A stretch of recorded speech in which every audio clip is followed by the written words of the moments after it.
Hello, you're watching Leaders Speakeasy with me, Rizal. And me, Rozina Aziz. We hope you're keeping safe, get vaccinated, stay home, and if you have to go out, be sure to follow the SOPs. My co-anchor is the CEO of Metamorphosa, a former news and corporate woman who now mentors, coaches, trains, and consults leaders and entrepreneurs globally. Thank you, Rizal. Our guest today is a corporate leader turned entrepreneur who is leading the charge to redefine healthcare using technology to address both physical and mental health. Leaders Speakeasy will be talking to co-founder and CEO of Naluri, Azran Osman Rani. Now, Azran has held many senior positions in corporate Malaysia and startups including Air Asia X, Astro, Malaysia, and iFlix, as well as consultancy roles at McKinsey and Booz Allen Hamilton. In 2017, Azran co-founded Naluri, a Kuala Lumpur-based B2B digital healthcare service provider. To grow across Southeast Asia, Naluri raised $1.1 million in pre-Series A funding in April 2020, and in June this year, it raised another $5 million in a Series A round. And on top of that, Naluri will also start the ball rolling on its Series B round from January to December of 2022. Azran, welcome to Leaders Speakeasy with Rizal and Rozina. It's been a while since we last caught up. I trust that you are keeping healthy in this pandemic. I am, and thank you very much for having me. Azran, we'll start with your leadership mantra before we discuss how you are leading the charge to redefine healthcare in the next segment. Azran, we've known each other for a long time now. I think you are one of the most positive person I know. Even sometimes we don't want you to be so positive, but you've got a gung-ho attitude and you're always ready to turn this little rock into a polished diamond. I mean, how do you sustain that positivity and build your mental resilience? Well, if we define mental resilience as our ability to not just bounce back from setbacks and crisis, but to grow and learn from failure to come back stronger, then it comes down to the law of numbers. I've made a career out of many rejections and failure, more than most, and my lack of hair bears testament to the frustrations from pulling them all out.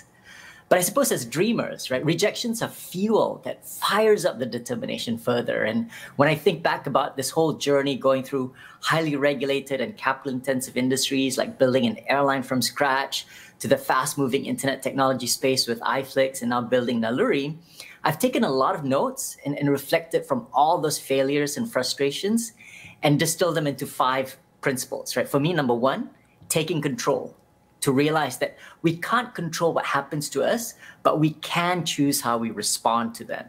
And second, having a hopeful outlook, right? Optimism can be built. Third, having informed actions, right? How do we be mindful of our unconscious biases and take informed rather than impulsive reactions? Fourth, for me, a big part is how do we nurture ourselves, right? How do we build focus and concentration and curiosity and connectedness rather than just leaving it to chance? And lastly, knowing our goals, right? Having a clear destination in mind and proactively building our daily habits from there. But Azran, before Naluri, you balanced hard work and corporate pressure with extreme fitness and health routines. Rosie told me that you competed in grueling Ironman challenges, for example. Personally, what are your deep-seated beliefs around leadership performance and taking a holistic view of your own physical and mental health?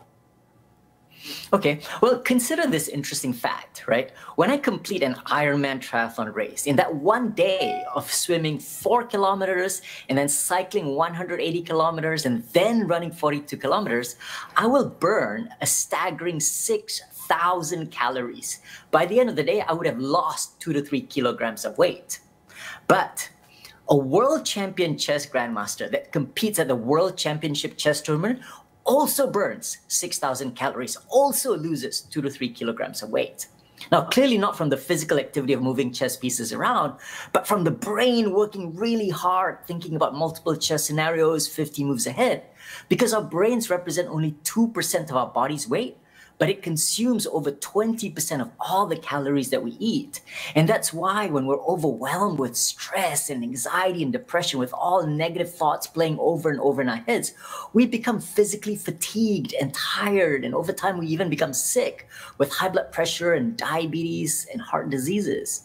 So learning to build resilience and optimism and perseverance and increasing our leadership quotient requires us to learn, how do we control those videos in our head, right? Of those anxious thoughts of the future or depressing thoughts of the past. And that means dealing with physical and mental health together. Azran, we're still discussing leadership mantra, and we are bringing you the latest development in Malaysian politics. The Prime Minister arrived at Istana Negara in a vehicle that was seen entering the main gate at 10:53. Azran, the country is in the middle of an economic and health crisis. How will the latest political development perhaps mar our journey towards recovery, and how will this affect business investor confidence? What kind of leadership do you think we need right now to overcome this very difficult period? Well, first, I draw a lot of parallels to 18 months ago, and it seems we've not made much headway in 18 months, right? Back in March of last year, we were in the same situation with a lot of political and leadership uncertainty, and the pandemic was, hitting us hard the first time in full swing. And what I've learned in terms of dealing with that situation as leaders is we have to be careful not to be overwhelmed with external circumstances that can be extremely distracting, and focusing on what are the things that we can control. And in a crisis situation, I'm very conscious of two time frames to act on. Number one, what are the short-term things we need to do, like this week, or to make sure that we can meet payroll for the end of the month, but also allocating time to think about a longer-term horizon, right? 12, 24, 36 months out. How will these circumstances fundamentally change our business? And we cannot mix those two time horizons. I've got to allocate specific time for me to focus only on short-term things, and then I've got to allocate other times, and usually for me it's Friday afternoons, to think about longer-term horizons. Because when we try to mix those two, that's when it gets very convoluted and confusing. And Azran, let's dive into digital healthcare and how you are leading change in the region. Traditionally, healthcare services focused on treating specific physical ailments, while mental health often took a back seat. And Rosie? You advocate for employers to take a more holistic healthcare approach for their employees, with technology being the game changer. For leaders who are not yet converted to your way of thinking, what's your pitch to them in equating individual and organizational performance to managing physical and mental health together? What's in it for leaders and organizations? Sure, Rosie, thanks. First, performance in today's world, right, of volatility and uncertainty and breakneck speed, we need our employees to be change ready, have a growth mindset, and are resilient. And these should and can be quantified, right? And do we just expect our employees to learn how to handle stress and pressure and thrive in crises by themselves? Or do we provide them with the tools that they need to learn and develop these skills quantitatively and conveniently? And that's where digital provides that opportunity, so that we can, by helping people address, how do I manage stress and pressure? And that means, how do I build my physical and mental well-being to be able to cope and thrive with that situation? We're going to be much more ready to develop change-ready employees. And Azran, what are the key challenges that you're helping the Malaysian and regional markets to address? Okay, well, I see three challenges, right? Number one, we need to go beyond what I call healthcare 1.0, which are physical hospitals and clinics, and healthcare 2.0, which is telemedicine, because they tend to address chronic diseases through one-off consultations, which is reactively, right? You wait for people to get sick and then reach out for help. And we've got to move that towards a structured and proactive program that's early, that's continuous, and convenient. And the second challenge is we need to go beyond siloed specialization, that healthcare 1.0 and 2.0, and create coordinated multidisciplinary professional care, because there are strong links between diabetes and depression, and between anxiety and heart diseases. And third, we need to move away from fee-for-services, where healthcare costs today are increasing at double-digit rates, and yet people are still getting more sick. So how do we move it to a quantitative and outcomes-based model of care? Rosie? I think technology is at the, you talk about technology a lot, and I think technology is at the heart of what you do to provide predictive, outcome-based, accessible and affordable digital healthcare. And that encompasses physical and mental health. And I believe you have now almost 30,000 users. So what can leaders expect from you? And for those who are already on board, what is it that you do that generates, I believe it's over 100% renewal rate amongst your current customers? If you could take us through that. Well, first, technology is just a means. At the heart of it, it's still human professionals, qualified professionals, but also a commitment to work on a partnership basis, because my team and I don't come with a standard product and tell people what to do, but how do we spend time working together, understanding their unique needs and challenges of each of our clients, and then tailor a program that fits their needs, right? In order to provide a quantitative approach so that they can see that there's a clear return on investment, typically up to 4% for programs that integrate both physical and mental health programs together. And Azran, we'll take a short break, and when we come back, we'll continue to talk about what it takes to lead the charge in redefining digital healthcare. Stay tuned.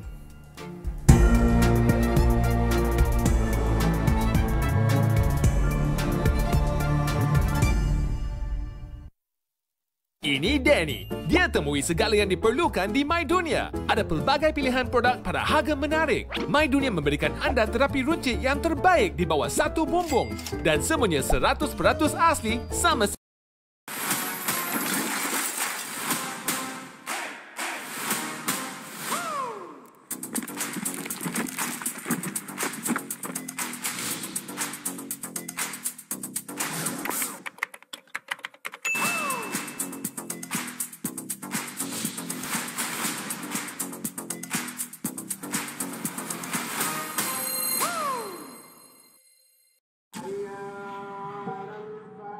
Amanah di tangan kita.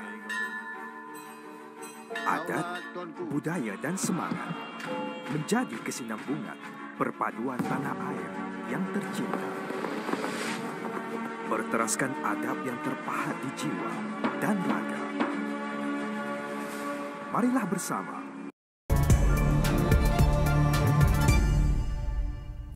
We're back on Leaders Speakeasy with Rizal and Rozina with Azran Osman Rani, co-founder and CEO of Naluri, a digital healthcare service provider that is leading the charge to redefine this space by addressing both physical and mental health. Now, Azran, post-pandemic, your revenues tripled year on year in 2020 to 2021, fueled by a new category of clients wanting to invest in employees' mental health care. What is behind this trend? And for this segment, is this separate from or complementary to your original offering to employees with diabetes, hypertension, and also obesity? Well, so first we monitor and we quantify levels of depression, anxiety, and stress, and there's been over 30,000 data points. That's probably the largest data set in Malaysia, although admittedly, it's not representative of the general population, but rather the workers or the employee population in Malaysia. And since Q2 of 2020, we've seen a 40 to 50% increase amongst Malaysian employees in their levels of stress, anxiety, and depressions. And so our clients report seeing employee disengagement, burnout, low morale, and also, unfortunately, suicide attempts. And so they need accessible digital digital solutions at scale, because most people are now working remotely. Now, for this segment, to me, in a way, it is complementary to the physical health programs like diabetes and hypertension, because there's, as I said, there's a strong correlation. But we've seen probably 60 to 70% of our clients focus 100% on employee mental health and resilience, because they need programs to address this very critical state of their employee well-being. But for us to help them improve and strengthen their mental health and resilience, we spend a lot of time with sleep. Sleep's probably the #1 habit that's going to make the biggest impact on our mental health. Same thing with physical exercise, and diet also contributes to our ability of our bodies to handle and cope with stress and pressure. So in a way, the approach to handling depression, anxiety, and stress is very similar to handling diabetes and obesity. That's interesting. I think what we wanted to find out from you is, briefly, when we look at mental health care, and from what you've said, this is becoming, front and center now with the pandemic, rolling out the way it has. What is the experience and outcome that employers are after when they sign up with Naluri? And I guess, what is the experience that the employees have, once they are on board through the companies? Well, first, because we assess it quantitatively, right? We know, for example, in Malaysia, about 40% of employees have elevated levels of depression, 60% have elevated levels of anxiety, and 30% have elevated levels of stress, but at different degrees of intensity or severity. Traditional care tends to focus only on what I would call the red zone, or people at that 7 to 15% level who are already incapable of conducting their daily work or chores at home because it's so severe and they need proper therapy help. But there's that 30 to 50% in that early, mild or moderate category where they can still function at work, but they're already experiencing elevated levels. And so we focus a lot on making sure that this group is also not ignored, right? While we help those with therapy and 24/7 crisis helplines, how do we help those people in that early stage? And what we've experienced is about 56% of them who start with depression and anxiety do achieve a clinically significant improvement, and 64% of those who start with elevated levels of stress do achieve a clinically significant improvement. So when you look at the current base of users that you have, the 30,000 users, like how do you see, how do you balance the different segments? Because you talk about the reg segment and the other segments, right? And what sort of measurable outcome have you actually experienced? Right. So we talked about the kind of between the 56 to 64% of people do achieve significant improvements. So it's not like a 90% or 100% success rate, because for some people, digital may not be something that they're comfortable with, and with others, now may not be the right time that they actually want to embark change. But getting to 50 to 65% improvement levels, we think is quite significant, because it's very comparable to the effectiveness of even medication. So that's probably the starting point. But I think more importantly is, because we take a quantitative approach, we can help employers understand what are the root causes that's causing these employees to feel burnt out and stressed and anxious, right? And getting to those root causes means they can also then follow up with other programs to deal with the different factors that are affecting their employees. So that takes me to the next question. I think you talked about 20,000 data points earlier. So I guess that data point comes from the employees who are on your service, as well as the healthcare practitioners. You've got more data points for that. So, following through from what you've said just now, what are the specific challenges that the employees are facing? Do you have that as part of your data? What are their biggest concerns right now? Well, the number one thing that comes up over and over again is workplace burnout.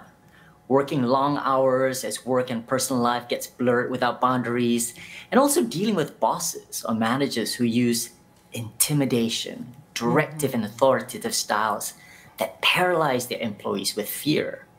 We've also seen a spike in financial uncertainty and job insecurity. That's another theme that's come up. And third, I would say, is family or social pressures, right? Relationships are strained and conflicts have spiked during these periods. Azran, also following up on that, how do you perhaps change the stigma attached to seeking help when you have mental health situations? How do you also address that through Naluri? Sure. It's the same way that, for example, if you had a fever, if you broke your arm, right, there is no stigma to it saying, I need help, I need medication, and I need professional care. Actually, same thing with mental health, because, for example, right, what's diabetes? Diabetes is when we have a hormone called insulin that controls and regulates our blood sugar. right? And, when our blood sugar is not in a good shape, it's going to affect our eyesight, it's going to cause us pain, and eventually, kidney failure, right? Now, when you think about depression and anxiety, similarly, it's also a hormonal imbalance, right? Dopamine, our ability to be focused and motivated, or serotonin, our ability to be calm and in a relaxed state. But, right, how can we control these hormone levels? And that's where we have to understand that while there are biological factors, there are also psychological factors, and there are social factors as well, right? And so we've got to address these conditions together. So that's kind of the approach that we take in terms of dealing with mental health and physical health together. Azran, you've already raised $6.1 million in pre-Series A and Series A funding, and you are seeking to close your Series B round by the end of 2022. What is your vision for Naluri, and what is your main future focus as captain of Naluri? Well, first, I think, in terms of the capital that we raised, the money itself is just more of a function of the responsibility and obligation that we have to our investors to make sure that they can see that their capital can grow, right? And that means for us, number one, is to show that we can grow beyond our home market in Malaysia, right? Because we do have a small domestic market here. So we need to show that we can expand into the largest Southeast Asian markets, starting with Singapore and Indonesia, and then after that, probably Thailand and the Philippines. Then I think we need to show that we can deliver efficacy rates, right? Quantitative and clinically significant improvements through both our digital programs with our clients, but also through research programs that we can then compare it to traditional models of care. And so we do partner with research institutions to also provide kind of a more independent and objective assessment of the efficacy of our programs. And I think lastly, we probably need to keep our trajectory of improving the operating margins to demonstrate that there's a clear path to profitability that's anchored on improved technology and algorithms, right? To show that we can indeed serve 10 times more people than a traditional face-to-face telemedicine platform. In terms of your expansion strategy across Southeast Asia, what is the core of that strategy? Who are you going after in order to get that growth? Well, first, as a Malaysian business, it is hard to enter any new market because you just don't have home court advantage. So the first port of call for us is to work with our regional clients or clients that have a regional footprint, right? And so there are insurance companies, airlines, telcos that have a regional footprint, banks. And so when we can help them with their Malaysia operations, we can then engage with them to introduce us to their counterparts or affiliates in our neighboring countries and use that as a starting point rather than trying to go into a new market completely cold. And Azran, briefly, as a tech entrepreneur, what is your biggest leadership challenge and what is your best advice to other aspiring techpreneurs? Well, I guess first, focus. Like rigorously prioritizing what I do each day, what decisions I make, and getting myself out of the day-to-day running of the business so that my team can grow without me being a bottleneck. And I suppose probably best advice is to not fall in love with your own ideas, because if you cannot clearly and vividly recall how you've had to fundamentally change your mind about an important issue in your business, you may most likely be developing tunnel vision and not be able to pivot and change directions in time. So while we should be obsessed about the problems that we're going to tackle, we must be ready to let go of our approach or our product or service and not to fall in love with it too much that we get stuck going only in one direction. So Azran, next we will move on to, this is the fun, popular segment, quick fire questions. Some people find it easy, some people find it hard. So you have 20 seconds only to answer each question. So I know you quite well, but what we want is for our viewers to get a glimpse of Azran on a more personal level. Are you all set? Fire away. Okay, Azran, you are all about fitness and health. So what is your vice? Probably sleep right now. I think I'm having a big difficulty in falling asleep at night because so many things are happening around the world, and that's something I'm trying to work on. So what's the least healthy food that you like the most? Cookies and cream ice cream. That's my kryptonite. Okay. On a more serious note, I still remember receiving the shocking news about your near-death experience in May 2018. So when you reflect back, I know you've written a book, about your different experience, but today, as you know, life has evolved. Today, if you reflect back, what do you feel was the most important change you undertook after that accident? Well, I think when I recall lying in that hospital bed, feeling extremely overwhelmed, right? Because I had just started this new business. What was going to happen to it? What's going to happen to all the employees that I had just hired? And how do I provide for my family? And that's an important question for most Malaysians right now. I had to learn that there is no answer to those big questions, and instead learn to focus on what are the smallest things that I can do today. At that hospital bed, it just mean learning to take the first few steps, because that is progress, that's momentum, rather than just worrying endlessly of those big questions that just, we can't let go of in our heads. Azran, you mentioned work earlier. Other than work, what keeps you awake at night? What keeps me awake at night? Probably family right now, just making sure that, the children have support, because it is a very challenging and disruptive period for them to adjust to a remote schooling environment. Often it is said it is lonely at the top. Does that resonate with you, Azran, and why? Very much, right? Because where's our safe space as leaders to really talk about the problems and frustrations when we feel we're always being judged at the top by our board members and investors, with our kind of colleagues at work, with our customers and our suppliers. So we all need that safe space. And for me, fortunately, I've had the privilege of being very close to 7 other of my peers. It's what I call my personal board of directors, my support group. We've been together for about 10 years, and we meet about 6 to 8 times a year. Azran, thank you very much. We've enjoyed hosting you, but like all good things, this too must come to an end. But briefly, do you have any parting words? Where do you see yourself in perhaps 3 years' time? I think that's a very popular question with entrepreneurs and leaders, right? But where do you see yourself in 3 years' time?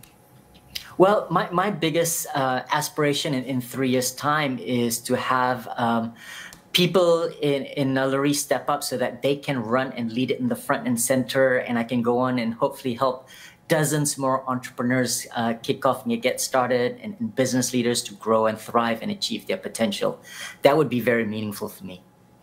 Thank you, Azran Osman Rani, co-founder and CEO of Naluri, for sharing how healthcare is being redefined, addressing physical and mental health in a holistic manner for measured positive outcomes.